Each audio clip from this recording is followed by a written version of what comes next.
Hi everyone, my name is Annick. I'm an Amazon best-selling author, a motivational speaker, and a coach. Today, I wanted to talk to you about seeking feedback. I am really big on self-improvement, of course, which is part of the motivational speaking in the coaching. And I always think that there's something to learn in life, and we are all on this journey to become better people. Really love the read today. Oh, cool. So Mike, this is pretty cool. Mike read my book. I think you finished it. And he posted a really nice post on Instagram praising my book. And I truly appreciate that, Mike. That's super huge. And if any of you have not seen the book, actually, I'll show you guys. It's Clear, How to Simplify Your Life and Live More Fearlessly, which you can find on Amazon. And you can also download a free chapter through the Periscope bio, which is at AnnickMagac.com/clear free chapter. So seeking feedback, and here's what I'm talking about, that we oftentimes just don't know how we come across and in all aspects of our life, whether that is the way that we dress, the way we look, the way we speak, the way we act. So we have this perception of how we look, and in social media, to a certain degree, we can shape or mold what that is and how it comes across. The nice thing about video is that you can't really lie. Like I can't fake this background. I guess I could if I had like a pull down screen, but you guys have probably seen me enough in my office to know that this is truly my background.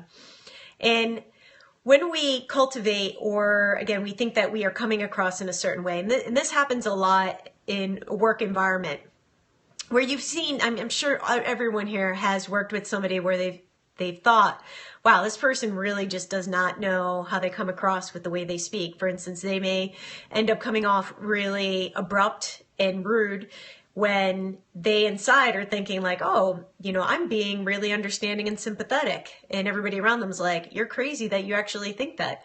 So the feedback thing is, we oftentimes don't want to get feedback because of insecurities, because we're afraid of what somebody might say about us. We are afraid that we will be put into a bad position or a bad light.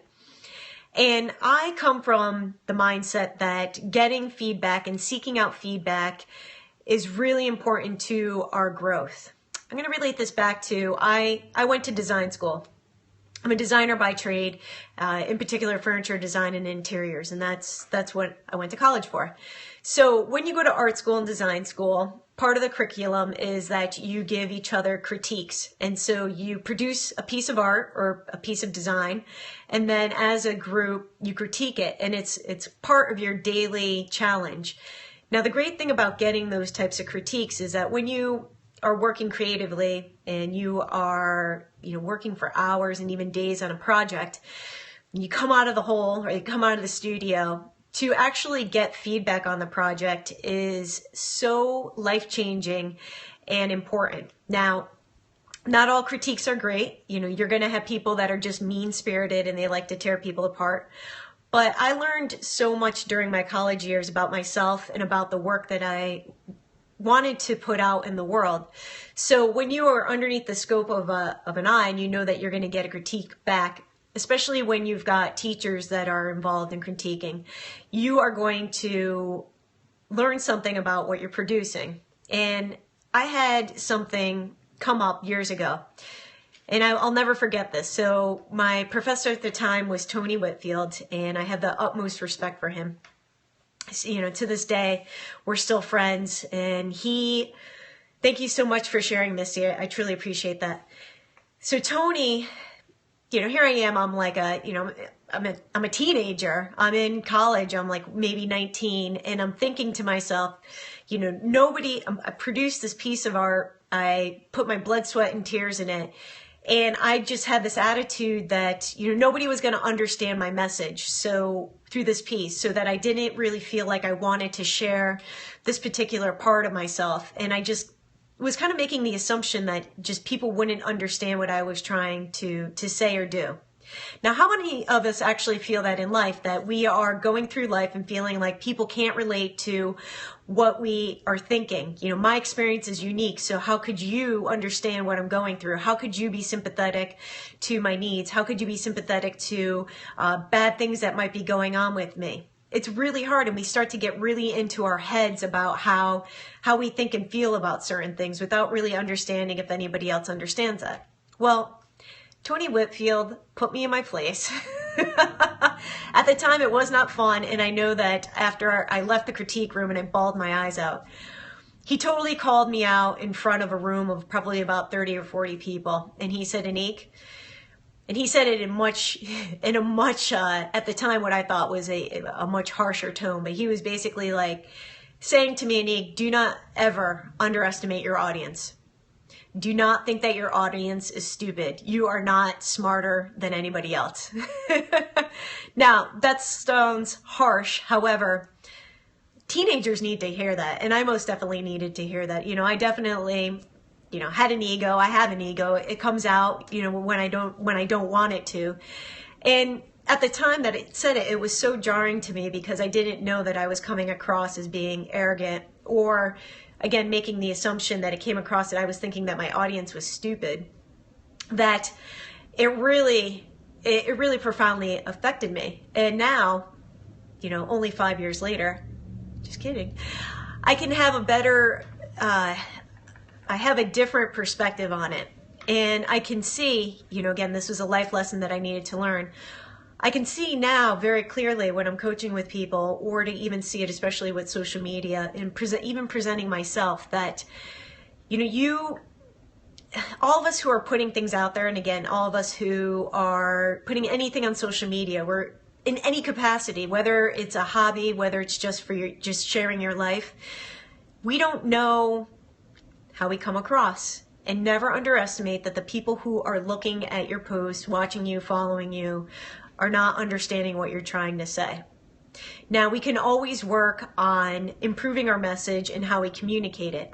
I particularly love Periscope because as a speaker, it gives me the opportunity to practice my message and to think about it and try to express it in different ways to see what works for different people and what works for me, like what makes sense. Sometimes when I'm speaking, I just trip up on stuff because my mind's getting ahead of my mouth, or I haven't completely thought out what's the idea that I want to express. So how does this get back to feedback? Well, again, it can be scary to ask for feedback from people because sometimes we have this notion like, I know I don't particularly present myself well in certain situations. Like I kind of have an idea about that, even though I'm like kind of lying to myself that's actual reality. So I may not want to ask for feedback because I know what I'm going to hear and I'm already don't want to hear it. But we do ourselves a disservice with that because when we don't allow other people to speak a truth or to give us the insight that we need, we keep ourselves from the opportunity to grow. So recently I had two examples that came up. Hey, there's my buddy joining in. How's it going? And one instance was actually just a few days ago. I had an old coworker who I happened to keep in touch with. He's an amazing person, and we just hit it off on fitness when we were actually working together. He worked for a different company, but we were both in sales and marketing, and he's gone on, I think I actually probably talked about him the other day. He's gone on to be very high up in an executive position in marketing. So he texted me and he's like, hey, can I give you some feedback on some videos that I saw of you? And I was like, sure. You know, like, first off, how many people offer to do that? Oftentimes I will go seek out somebody to give me feedback. And we had an incredible dialogue. You know, I have to remember that this person that I know, because we talk about so many different instances that we don't often talk to each other in a work capacity, but he had great insight on marketing. I mean, that's what he does. He's a marketing director for a multi-million-dollar company. And he said, you know, he gave me really valuable feedback. He said, there was a couple of videos I watched and I thought that you might want to work on this or this because it came across as this for me, and I think that what you're trying to tell your audience is a little bit different. Now, that was great to hear. I said to him, you know, we had the dialogue, and I'm not going into details here because there's just some things that, you know, I'm still trying to work out ideal-wise of what he was saying, but I actually agreed with him, and I wasn't quite sure because I was in conflict myself about what I was expressing.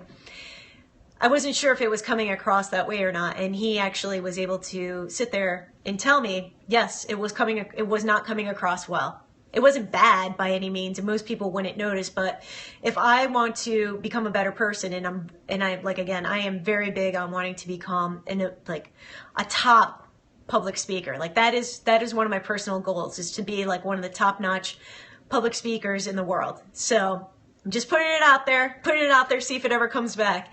So I always appreciate that kind of feedback. And again, especially from somebody who has, you know, years and years of experience. He's got over 30, well, I don't know if maybe he's that old, but he's probably about 30 years of experience in marketing. Awesome. So how do we find feedback, and how do we find people to express it to us? Because here's a big thing, is that you don't want to pick somebody that's going to be the wrong person. Like I said, sometimes people can be very mean, and sometimes they have a different agenda than you do. So you want to make sure that if you're asking for feedback, and what I'm specifically talking about is perhaps it's feedback in your work that you do daily, perhaps it's feedback in a hobby that you love and you know that you could grow in. Like, let's just say you love to buy and rebuild old cars and motorcycles, and you are learning how to use machinery. You're learning technically how to be better as a designer or a fabricator.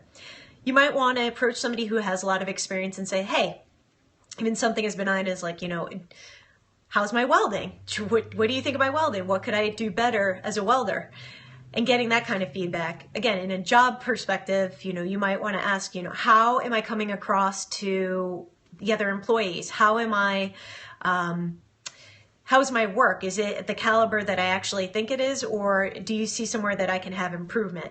So when we are seeking feedback, it often helps to have very specific questions about what you want feedback on, because everything can go on a tangent, and you might show up and say, yeah, I really wanted feedback on my work. And then this person all of a sudden is like critiquing what you wear. And you're like, I didn't come to you to critique how I dress. I can figure that out. What I really want is feedback on how I can improve my interpersonal connections at work, so that I can have better relationships with the people that I work with, so that we can collaborate better. You know, very specific about what you want.